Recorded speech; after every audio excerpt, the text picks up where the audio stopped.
வணக்கம் மக்களே, இன்றைக்கி நம்ம புடலங்காயும் பாகற்காயும் பந்தல் முறை விவசாயத்தை பற்றி தான் பார்க்க போகிறோம். நம்ம சேனலுக்கு ஃபஸ்ட் டைம் வர இருந்தால் மறக்காமல் நம்ம சேனலை சப்ஸ்கிரைப் பண்ணிவிட்டு ஃபுல்லாக பாருங்கள். தயவுசெய்து ஸ்கிப் பண்ணாமல் கடைசி வரைக்கும் பாருங்கள். இந்த புடலங்காயும் பாகற்காயும் ஒரே குடும்பத்தை சேர்ந்தது, அதாவது வெள்ளேரி குடும்பத்தை சேர்ந்தது. ஆங்கிலத்தில் குக்குர்பிட்டேசி ஃபேமிலி சேர்ந்ததுன்னு சொல்லுவாங்க. இந்த பாகற்காயும் புடலங்காயும் பொறுத்த வரைக்கும் மெயினாக தமிழ்நாட்டில் வந்து கல்டிவேட் பண்ணுற வெரைட்டியை பார்க்கலாம். முதல்ல பார்த்திங்கன்னா புடலங்காய் பார்த்திங்கன்னா கோவன் கோ2 PKM1 MDU1 PLR1 PLR2 இதுதான் மெயினாக வந்து தமிழ்நாட்டில் பொறுத்த வரைக்கும் யூஸ் பண்ணுறாங்க. பாகற்காயை எடுத்துக்கிட்டிங்கன்னா கோவன் MDU1 பிரியா பிரீத்தி அர்கா ஹரித் இந்த மாதிரி வெரைட்டிலாம் யூஸ் பண்ணுறாங்க. ஹைப்ரிட் பார்த்திங்கன்னா COBGOH1ங்கிற ஒரு வெரைட்டி யூஸ் பண்ணுறாங்க. இந்த புடலங்காய் பாகற்காயை பொறுத்த வரைக்கும் எந்த மாதத்தில் நம்ம இந்த பிளான்டிங், அதாவது செடியை வந்து நம்ம ஊன்றதுன்னு பார்த்திங்கன்னா ஜூலைலேருந்து ஜனவரிக்குள்ளே நம்ம ஊனுனா செடி வந்து நல்லா செட் ஆயிருங்க. பார்க்குற இந்த பந்தல் சிஸ்டம் பார்த்திங்கன்னா எவ்வளோ ஏரியா கவர் ஆகிருக்குன்னா 60 சென்ட்டுங்க. 30 சென்ட்டு பார்த்திங்கன்னா பாகற்காய், 30 சென்ட் பார்த்திங்கன்னா புடலங்காய் வந்து போட்டிருக்கோம்.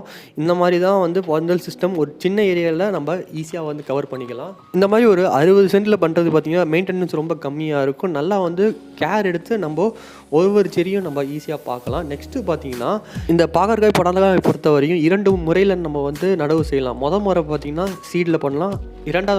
ரெண்டாவது பார்த்திங்கன்னா நாற்றுகள் வந்து வாங்கி நம்ம நடவு செய்யலாம்.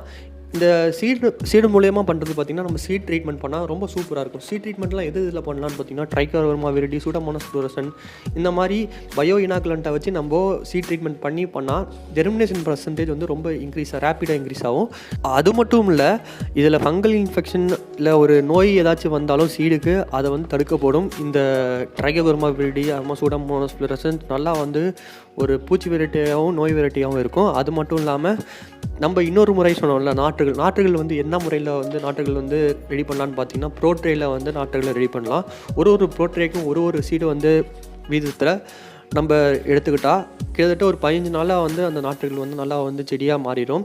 அதை வந்து நம்ம இந்த மாதிரி இடத்துல வந்து டேரெக்டாக வந்து டிரான்ஸ்பிளான்ட் பண்ணலாம். மேக்ஸிமம் வந்து இந்த நாற்றுகள் மூலயமா பண்ணுறது பார்த்திங்கன்னா நல்லா வந்து ஒரு ரிசல்ட் காட்டும்.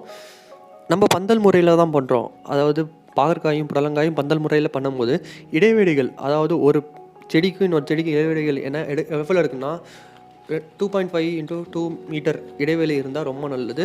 ஒரு பிட்டில் வந்து எவ்வளோ சீடு போடலான்னு பார்த்திங்கன்னா 5 சீடு போடலாம். அப்படி இல்லைனா 2 பிளான்ட் வச்சா ரொம்ப சூப்பராக இருக்கும். அப்போ பார்த்திங்கன்னா நம்மளுக்கு ஜெர்மினேஷன் பர்சன்டேஜ் நல்லாயிருக்கும். சப்போஸ் ஒரு பிளான்ட் செட் ஆகும், இன்னொரு பிளான்ட் வந்து தண்ணீர் வசதி எப்படி வந்து இந்த பந்தல் சிஸ்டத்துக்கு கொடுத்துருக்காங்கன்னு பார்த்திங்கன்னா ட்ரிப் இரிகேஷன், சொட்டு நீர் பாசனம் மூலயமா தான் இந்த பந்தல் சிஸ்டத்துக்கு தண்ணி வந்து போய் சேருது. இந்த ட்ரிப் இரிகேஷன் மூலமாக சேர்றதுனால தண்ணி பார்த்திங்கன்னா டைரெக்டாக செடியோட வேர்களுக்கே போய் சேரும். அப்போ பார்த்திங்கன்னா தண்ணியோட வேஸ்டேஜ் வந்து ரொம்ப கம்மியாயிரும். இது பார்த்திங்கன்னா நம்ம செடியோட வேர்களுக்கு கொடுக்குறதுனால செடியோட வளர்ச்சியும் நல்லா இருக்கும். இந்த மாதிரி ட்ரிப் இரிகேஷன் மூலயமா நம்ம இந்த பந்தல் முறையில் வந்து நம்ம யூஸ் பண்ணும்போது பார்த்திங்கன்னா களை வந்து கொஞ்சம் கட்டுப்படும். ஒரு 50% வந்து கட்டப்படும். அதுக்கப்புறமா நம்ம ஒரு வாரத்துக்கு ஒரு 3 தடவையாச்சும் நம்ம களை எடுக்கணும். களை வந்து மண்ட ஆரம்பிச்சிடும். களை வந்து ரொம்ப வந்து தொல்லை கொடுக்கும். அதனால் களை வந்து எடுக்கிறது ரொம்ப நல்லது. வாரம் 2 முறை ஒரு முறை நம்ம எடுத்துட்டா நல்லாயிருக்கும். இந்த பந்தல் சிஸ்டத்தை பொறுத்த வரைக்கும் நம்ம மெயின்டெனன்ஸ் தான். தினைக்கும் வந்து நம்ம பார்த்து என்னென்ன பிரச்சனை என்னென்ன இருக்குதுன்னு நம்ம பண்ணும்போது தான் ஒரு புரிதல் நம்மளுக்கு வரும். இன்னொரு முக்கியமான விஷயம் சொல்ல மறந்துட்டேன். அதாவது இந்த பந்தல் சிஸ்டம் போடுறதுக்கு முன்னாடி இந்த ஏரியாவை அந்த 60 சென்ட்டை வந்து நல்லா வந்து உழுதுட்டு இதில் வந்து இயற்கை உரங்கள்லாம் போட்டு மிக்ஸ் பண்ணிவிட்டு நல்லா ஒரு 2 முறை 4 முறை வந்து உழுதுறதுக்கப்புறமா நம்ம இந்த பந்தல் சிஸ்டம் போடணும். இதை நான் ஃபஸ்ட்டே சொல்லணும்னு நினச்சேன், மறந்துட்டேன்.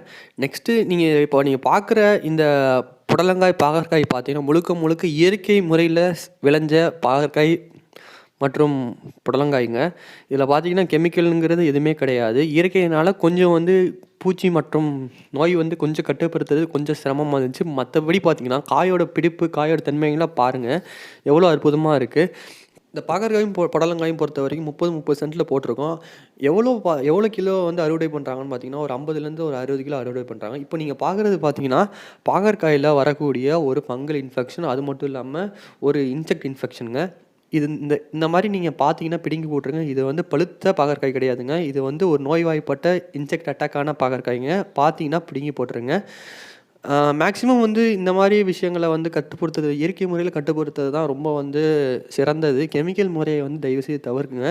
இந்த புடலங்காய், பாவக்காயை பொறுத்த வரைக்கும் எத்தனை நாளாக வந்து இந்த காய் பிடிக்குன்னு பார்த்தீங்கன்னா, நம்ம சீட்லிங்லேருந்து வைக்கிறோம், அப்படி இல்லைனா நாற்றுலேருந்து வைக்கிறோம்னு பார்த்தீங்கன்னா கரெக்டாக ஒரு 140லேருந்து 150 நாள் ஆகுங்க. Normal variety. ஹைப்ரிட் பார்த்தீங்கன்னா 180 நாளுங்க.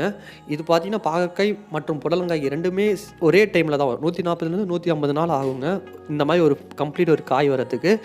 இது பார்த்தீங்கன்னா எவ்வளோ நீளமாக இருக்குது பாருங்கள். முன்னாடி சொன்ன மாதிரி தான் இயற்கையில் விளையிற காயோட சைஸ் பார்த்தாலே எவ்வளோ சூப்பராக இருக்குன்னு பாருங்கள். அது மட்டும் இல்லாமல் இந்த புடலங்காய் பார்த்தீங்கன்னா இது வந்து பழுத்த புடலங்காய் கிடையாது, பிஞ்சு புடலங்காய்ங்க.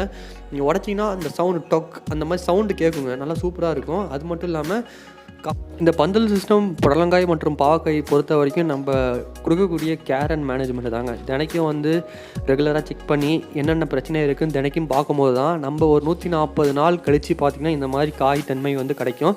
ஜஸ்ட் நம்ம ஊனிட்டு அதிகமாக காய் வந்துடணும்னு விட்டுறக்கூடாது. தினைக்கும் வந்து ரெகுலராக செக். ஓரளவுக்கு இந்த பந்தல் முறையில் புடலங்காய் மற்றும் பாகக்காய் வந்து விவசாயம் பண்ணியிருக்கிற இந்த மெத்தடை பார்த்துருப்போம். உங்களுக்கு ஏதாச்சும் டவுட்னா கீழே கமெண்ட் பண்ணுங்கள். வேறு ஏதாச்சும் பிரச்சனை, எனக்கு இந்த மாதிரி பந்தல் சிஸ்டம் நான் வந்து பண்ணிகிட்ருக்கேன், எனக்கு சின்ன ப்ராப்ளம் இருக்குது, அப்படி ஏதாச்சும்னா எனக்கு கீழே கமெண்ட் பண்ணுங்கள், இல்லைனா இன்ஸ்டாகிராமில் மெசேஜ் பண்ணுங்கள். தேங்க்யூ ஃபார் வாட்சிங். மறக்காம ஷேர் பண்ணுங்கள், சப்ஸ்கிரைப் பண்ணுங்கள். பிடிச்சிருந்தா லைக் தட்டி விடுங்க.